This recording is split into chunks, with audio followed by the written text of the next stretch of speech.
Save British steel. This is what a few hundred steelworkers gathered in London came to ask the government recently. A month earlier, the Indian group Tata Steel announced its intention to sell or close all of its production sites in Britain, threatening some 15,000 jobs. The steel industry in the UK is at a crossroads. We could end up with steel making stopping within the UK. And we're here to make sure that that doesn't happen. We've been asking for help for a long period of time now, and it's fallen on deaf ears. We have had promises, but they haven't come to fruition. Now is the time to act. Now is the time to go forward.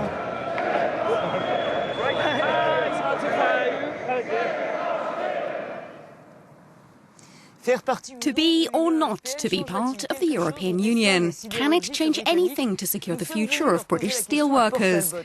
We came to ask them in Port Talbot, their stronghold in South Wales. Thousands of jobs throughout the region depend on this giant plant.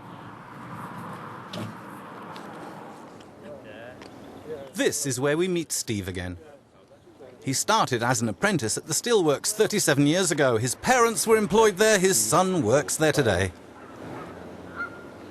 There's a lot of other people who've had 4, 5, 6 generations within the company. Without Port Talbot Steelworks, there's no Port Talbot. The knock-on effect will be catastrophic. Businesses will go out, go bankrupt. And as I say, it's not just the steelworks, it's the lorry industry. It's every the corner shop, newspaper shops, the hairdressers. It's not just that little picture of the steelworks, it's the whole picture we've got to be looking at and saving. We do need to be staying in the EU. We're looking for potential buyers, and I think it's very important to them that they know that they've got that foothold in Europe as well. Hit by the fall of the mining industry in the 1980s and the closure of steel plants at the start of the century, Wales is one of the regions which benefits most from European structural funds. Support that in the eyes of many does not lift the uncertainties over the economic future of the region. Many here are sceptical of the European stance of a government which they say has done nothing to support the British steel industry.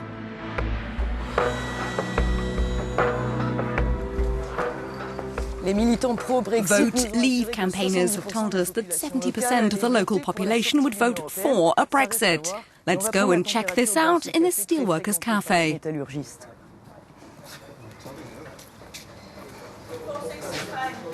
Few are willing to speak out publicly. Off camera, opinions are divided. And supporters of Brexit who do talk to us are mostly driven by their anger against the Cameron government. The government are not doing anything for us, it's constantly against us, so we just need to stand up now and say enough's enough. Let's vote out for Europe and stand on our own 2 feet. We've got to look at where the money's coming to in the UK, isn't it? So as long as we can save money in the UK and not give to the European Union at the moment in time, we need to get Britain back on track and back on its own 2 feet. Indian-owned Tata Steel is the second largest steel producer in Europe, where it exports more than 40% of its products. For this economist, Brexit would not kill the industry, but could deprive it of its main outlets. I think there's going to be a steel industry of some sort in the UK, whether we remain in or outside of the EU. The question is that the economy will be growing quicker, and as a result, we're likely to have a more successful steel industry if we remain in the EU. Many firms in this part of the world, whether it's Sony and other companies, multinationals, came to this part of the world because of the EU. If we leave the EU, we're likely to see inward investment into Wales fall, and inward investment not just in steel, but in the car industry, etc. We meet Vote Leave activists in Port Talbot's city centre. Whether it concerns the rules on competition, state aid, public procurement, or the lack of anti-dumping measures, they say EU regulations only hamper the steel industry. Up the road now they're building a new wind farm with Chinese steel because they went out of procurement laws. We couldn't demand that we use the steel made here in Port Talbot, and it's only a few miles away. As well, business rates. We couldn't reduce the business rates with Tata Steel for the simple basis of EU state aid law. We couldn't make an unfair bias towards one of our own steelworks. So if we left the European Union, we could reduce business rates, we could start actually using our own steel on our own developments, on rail, on whether it be wind farm, mining. So there's lots of benefits if we do leave the European Union to save the steelworks.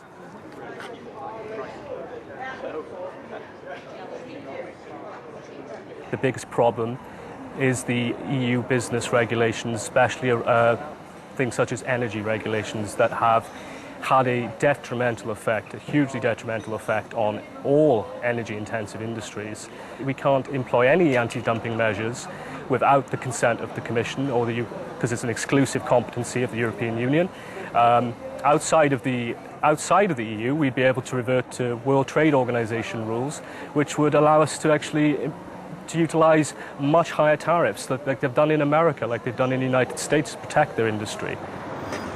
The United States imposes tariffs of 236% on Chinese steel imports, against 20% in the European Union.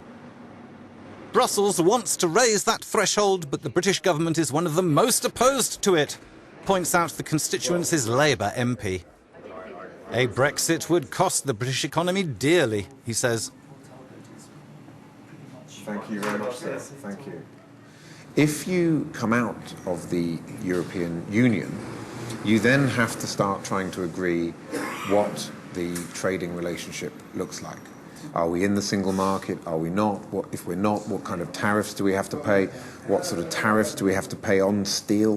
What sort of tariffs do we have to pay, for example, on every car that we export, which is a major part of what the Port Talbot Steelworks produces. Most of their customers are in the automotive industry. You've got a situation where, in my opinion, it would be the killer blow.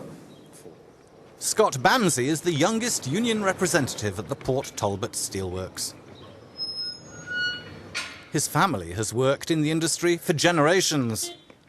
Like many, their views on the European Union are mitigated, but a Brexit, they say, would be too risky. If we're out of Europe, we have no say in what they do in Europe, so I think we need to stay in Europe and fight to block the Chinese dumping.